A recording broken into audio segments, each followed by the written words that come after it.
दोस्तों नमस्कार। कैसे हैं?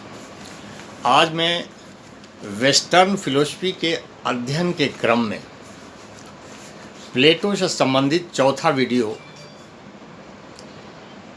थ्योरी ऑफ नॉलेज पर हम आपसे चर्चा करेंगे। इसके पूर्व प्लेटो से संबंधित idea of justice, idea of education और आइडिया ऑफ आइडियल स्टेट पर मैं 3 वीडियो दे चुका हूं और मैं पुनः ये बताना भी चाहता हूं कि इंडियन फिलॉसफी में 16 वीडियो अभी तक हमारे आ चुके हैं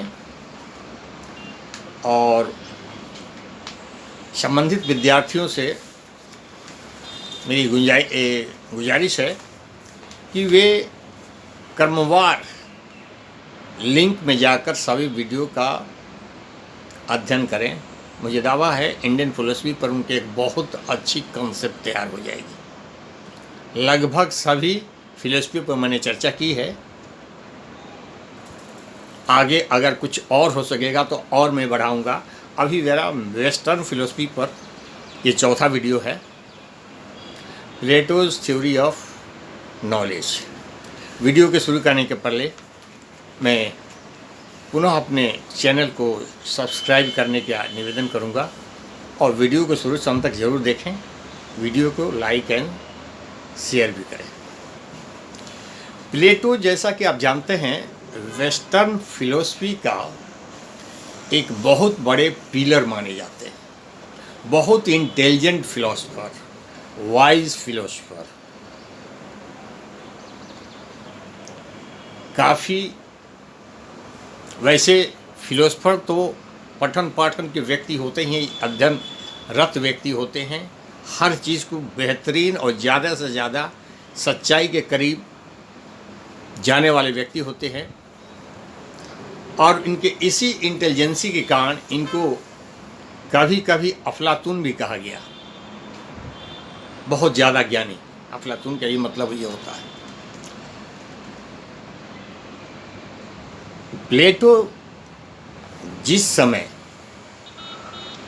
ईसा पूर्व 467 या 60 के आसपास का ये समय है, जिस समय इन्होंने अपना विचार ये दिया, ये मैं बता दूं, ये सुकरात के बहुत प्रिय शिष्यों में थे और सुकरात के, चूँकि उनकी कोई भी रचनाएं लिपिबद्ध नहीं थी, सुकरात को वेस्टर्न फिलॉसफी का जनक माना जाता है, जैसा आप जानते हैं। और उसके बाद प्लेटो एक वेस्टर्न फिलॉसफी के ऐसे व्यक्ति हुए हैं जो अकेले वेस्टर्न फिलॉसफी का अगर कहा जाए तो सर्वाधिक ख्याति प्राप्त व्यक्ति हैं। और वेस्टर्न फिलॉसफी प्लेटो के फुट नोट के रूप में मानी जाती है, क्योंकि इनकी इतनी ज़्यादा रचनाएं हैं कि बाकी सब इनके सामने किताबों के नीचे लिखी हुई फुटनोट की तरह मालूम पड़ते हैं। प्लेटो नॉलेज के सिद्धांत, थ्योरी ऑफ नॉलेज के विषय में ये बताते हैं। उनके पहले पूर्ववर्ती जो सोफिस्ट थे, सो कॉल्ड, जो उस ज़माने में, उस समय में ज़्यादा ज्ञानी लोग हुआ करते थे, जिनको ज्ञानी लोग कहा जाता था, उनका ये कहना था कि man is the measure of every knowledge. वे आदमी को ही नॉलेज का आधार मानते थे और opinion of person is base of knowledge, ये मान्यता प्रचलित थी।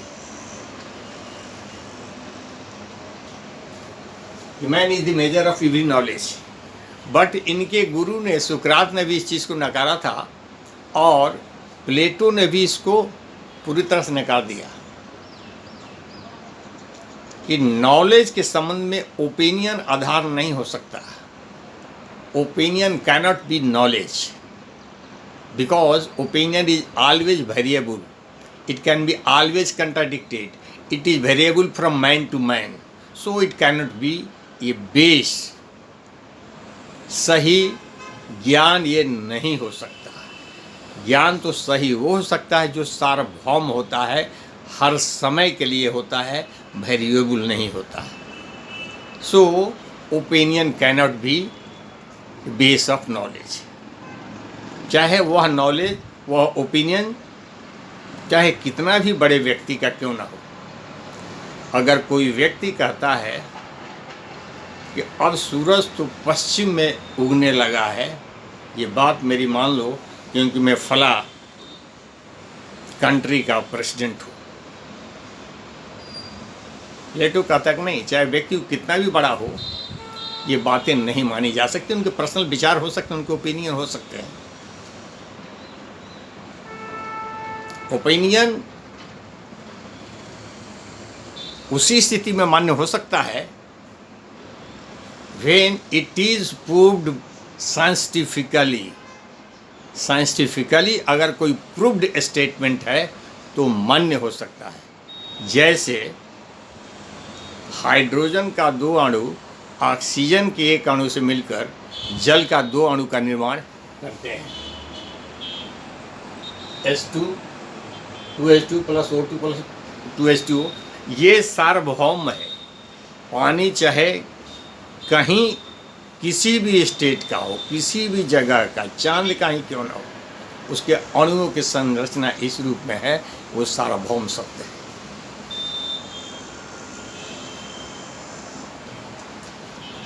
इसलिए opinion cannot be accepted as a base of knowledge. Opinion को पूरी तरह वो खारिज कर देते हैं कि नहीं, ये सत्य के या ज्ञान की प्राप्ति के लिए आधार नहीं हो सकता है। दूसरी बात, सोफिस्ट कहते हैं कि ज्ञान का आधार ज्ञानेंद्रिय हो सकते हैं। आँख, कान, नाक, त्वचा, जीवा। आँख क्या करती है? जिससे हम वस्तु का रंग को देखते हैं। नाक किसी चीज़ को सुनते हैं, वस्तु को। कान किसी आवाज़ को हम सुनते हैं। त्वचा जिससे किसी चीज़ का अनुभव करते हैं, और जीवा जिसे किसी वस्तु का स्वाद का अनुभव करते हैं। तो क्या ये ज्ञान इंद्रियां हर समय रिलायबल है? एक ही वस्तु हमारी आँखों के धुंधलापन के कारण, या यूँ कहें एक ही वस्तु अलग अलग व्यक्तियों के लिए किसी को धुंधला दिखाई पड़ती है और किसी को साफ दिखाई पड़ती है। Which one is correct? एक ही वस्तु की गंध अलग अलग व्यक्तियों को अलग अलग प्रकार की होती है। एक ही आवाज़ किसी को साफ सुनाई पड़ती है, किसी को अस्पष्ट सुनाई पड़ती है। एक ही वस्तु किसी को मुलायम लगती है, किसी को ज़्यादा कड़ा लगती है। एक ही वस्तु किसी को गर्म लगती है, किसी को ठंड लगती है। और एक ही वस्तु किसी को कम मीठा लगती है, किसी को ज़्यादा मीठा लगती है। अब बताएं कि अगर ज्ञानेंद्रियों को नॉलेज के आधार माना जाए तो ज्ञान की प्राप्ति कैसे, किस चीज़ को बेस माना जाएगा? क्योंकि ज्ञानेंद्रिय बराबर नॉलेज नहीं देती है। इसलिए प्लेटो ने इस ज्ञान को भी खारिज किया और उसने कहा कि नहीं, ज्ञान तो वो है जो कि सार्वभौम है। जैसे 2 + 2 = 4, इट कैनॉट बी आइदर 2 + 2 = 5 और 2 + 2 = 3। ये सार्वभौम नहीं है। उसी प्रकार उसने बताया कि इंद्रियों से ज्ञान प्राप्त हमको भ्रम में डाल सकता है, धोखा में डाल सकता है। इसलिए इंद्रियों से प्राप्त ज्ञान रिलायबल नहीं होगा, आधार के लायक नहीं होगा। जैसे एक व्यक्ति अपने एक हाथ को गर्म पानी में डालता है और दूसरे हाथ को आइस कूल्ड पानी में डालता है। थोड़ी देर के बाद एक हाथ जो गर्म पानी में था उसको निकाल के सामान्य पानी में डालता है तो उसको वो सामान्य पानी ठंडा लगता है। और दूसरा हाथ जो आइस कोल्ड पानी में था उसको निकालकर पुनः वह सामान्य पानी में डालता है तो वह पानी उसको गर्म लगता है। हाथ एक ही है, दोनों हाथों ने दो प्रकार की अनुभूति पैदा की। तो जो स्पर्श की अनुभूति है, ज्ञानेंद्रिया है, हमको वस्तु का सही ज्ञान नहीं दे सकी। रेल की पटरियों को जब आप खड़ा होते हैं और काफ़ी लंबी दूरी तरफ आप देखते हैं तो ये आपको पता चलता है कि रेल की दोनों पटरियां लंबी दूरी के पास बाद आपस में जाके मिलती हुई दिखाई पड़ती है। ये हमारी आंखों ने बताया, ज्ञानेंद्रियों ने हमको जो ज्ञान दिया, नॉलेज दिया, यह इस प्रकार के दिया, जो कि गलत है। रेल की पटरियां आपस में कभी नहीं मिलती है।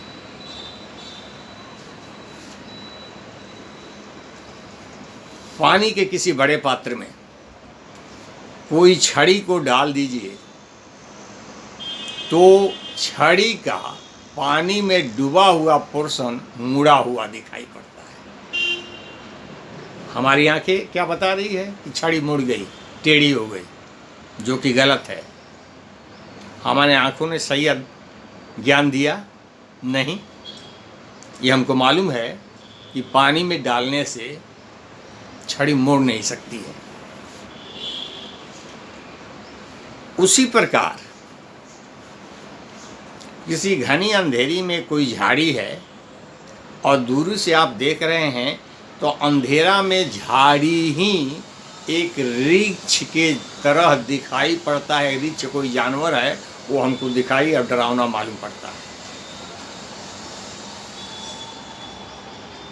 परंतु ये हमारी आंखों ने बताया हमको। परंतु जब हम दिमाग का इस्तेमाल करते हैं, ज्ञान का इस्तेमाल करते हैं, विजडम का इस्तेमाल करते हैं, रीजनिंग का इस्तेमाल करते हैं, तो हम देखते हैं कि अगर वह रीच होता तो बिल्कुल स्थिर नहीं होता, उसकी गति होती, हिलता डुलता, या वो अपने शिकार के तरफ कहीं क्रियाशील होता, जो कि हो नहीं रहा है। इसका मतलब है कोई रीच नहीं है, और पास में जाकर देखने पर भी वही बात पता चलता है कि तो नहीं, ये तो झाड़ी है। तो इंद्रियों ने हमको क्या सही ज्ञान दिया? हमको ज्ञान, हमारी बुद्धि से हमको उसकी सही स्थिति की जानकारी है। पहाड़ी पर दूरी पर उसके पीछे से धुएं के जैसा एक काला धुआं दिखाई पड़ रहा है, और आँखों ने हमें बताया कि पहाड़ी के पीछे आग लगी हुई है, क्योंकि धुआं आग से ही पैदा होता है। परंतु सच्चाई क्या थी? बर्फ के कारण जो वाष्प बने हुए थे वो वाष्प धुआं के शक्ल में दिखाई पड़ रहे थे। ये हमारे ज्ञान से पता चला, आंखों ने हमें सही ज्ञान नहीं दिया। गर्मी के दिनों में रेगिस्तान में पानी का अंदेशा होता है, जलाशय दिखाई पड़ता है, यह आंखों से हमें पता चलता है। परंतु सच्चाई क्या है? वहाँ पानी नहीं होता है, वह प्रकाशकीय घटना है। यह हमारा क्या? हमारा ज्ञान, हमारा रीजनिंग से हमको पता चला कि नहीं, वहाँ कोई पानी नहीं। कभी कभी वैसे ही आदमी को एक इल्यूजन हो जाता है ऑप्टिक नर्व के गर्म हो जाने से, कि कभी कभी कोई ऐसी चीज़ उसको दिखाई पड़ने लगती है जो कि है ही नहीं। तो ये ज्ञान हमको बताता है कि उसकी मानसिक स्थिति सही नहीं होने से ऑप्टिक नर्व गर्म हो जाता है, जिससे उसके आँखों से कुछ ऐसी चीज़ें दिखाई पड़ती है जो होती ही नहीं। ये हैलोस्टिलेशन का केस होता है। तो इन सारे एग्जाम्पलों में आपने क्या देखा? ये सारी ज्ञान इंद्रियों ने, आँख ने देखकर, नाक ने सुनकर, कान ने सुनकर, जिह्वा ने चखकर और त्वचा ने स्पर्श कर जो ज्ञान की अनुभूति कराई मस्तिष्क के द्वारा, वो सही नहीं थी। इसलिए प्लेटो कहते हैं कि नहीं, opinion cannot B a source of knowledge. हो तो सही है, ये ज्ञानेंद्रियों द्वारा प्राप्त ज्ञान भी वो सही नहीं होगा, इसको हम आधार नहीं मान सकते हैं। इसलिए ज्ञान का आधार क्या है? मस्तिष्क का नॉलेज, मस्तिष्क का ज्ञान ही ज्ञान का आधार है, ऐसा इन्होंने इसमें माना है। तो नॉलेज का बेस में क्या थ्योरी क्या निकला है? प्लेटो थ्योरी ऑफ अबाउट नॉलेज क्या है? जो ज्ञान यूनिवर्सल हो और वो यूनिवर्सल ज्ञान की प्राप्ति हमारे मस्तिष्क के होती है। आँखें और ज्ञानेंद्रियाँ हमें अनेकों बार धोखा दे देती है, भ्रम की स्थिति में पैदा कर देती है। आपने देखा प्लेटो के थ्योरी ऑफ नॉलेज में दो बातें। नंबर 1, पिछले जो सोफिस्ट थे उन्होंने ओपिनियन को ही ज्ञान का आधार माना। ओपिनियन नेवर बी नॉलेज, इन्होंने उसको कंट्राडिक्ट कर दिया कि नहीं, opinion never be a source of knowledge, it is always variable, it is always contradicted, so it cannot be the source of knowledge. क्योंकि नॉलेज कंट्राडिक्ट नहीं हो सकता, नॉलेज वेरिएबल नहीं हो सकता, ये सार्वभौम होता। जैसे अनेक एग्जाम्पलों में मैंने दिखाया, 2 + 2 is always 4, it cannot B 5 और 3। H2 + O = H2O, ये चाहे कहीं भी हो सार्वभौम है, साइंटिफिकली प्रूव है। दूसरा जो सबसे बड़ा सोफिस्टों का ये था कि ज्ञानेंद्रियों से प्राप्त ज्ञान ही ज्ञान का आधार है, नॉलेज का आधार है, जिसको इन सारे तर्कों से काट जो स्पष्ट हो गया कि ज्ञानेंद्रियों द्वारा प्राप्त ज्ञान भी हमेशा सत्य नहीं होता है। सत्य क्या होता है? ये सारे ज्ञानेंद्रियों द्वारा प्राप्त ज्ञान अंततः उससे जो प्राप्त नॉलेज था उसको अंततः मस्तिष्क के ज्ञान से उसको नकार दिया गया। इसलिए सोर्स क्या हुआ? मस्तिष्क का ज्ञान ही नॉलेज का सोर्स हुआ। बिल्कुल स्पष्ट थ्योरी ऑफ नॉलेज पर प्लेटो की। आप ये किसी वस्तु के ज्ञान के संबंध में आप भारतीय दर्शनों में बहुत सारी चीज़ें आप पढ़ चुके हैं। प्रत्यक्ष क्या ज्ञान आप पढ़ चुके हैं, जो कि सभी प्रायः सभी भारतीय दर्शनों में प्रत्यक्ष को सबसे पहला सोर्स ऑफ नॉलेज माना गया है। तो उन सारी चीज़ों में भी इतनी बारीक अध्ययन नहीं था। निश्चित रूप से प्रत्यक्ष से हम किसी वस्तु का ज्ञान प्राप्त करते हैं। ये कलम है हम देख करके, ये पुस्तक है हम देख करके, ये तो सही है, बट कुछ अवस्थाओं में इन इंद्रियों द्वारा प्राप्त ज्ञान हमको भ्रामक सिद्ध होता है, जो सही साबित नहीं होता है। वैसे केसेज में इन्होंने बताया कि नहीं, इन सारी अवस्थाओं में इंद्रियों से प्राप्त ज्ञान सत्य नहीं हो सकता। इसलिए इस सत्य का ज्ञान क्यों आधार के लिए विजडम और रीजनिंग को ही सर्वश्रेष्ठ माना गया है। उम्मीद है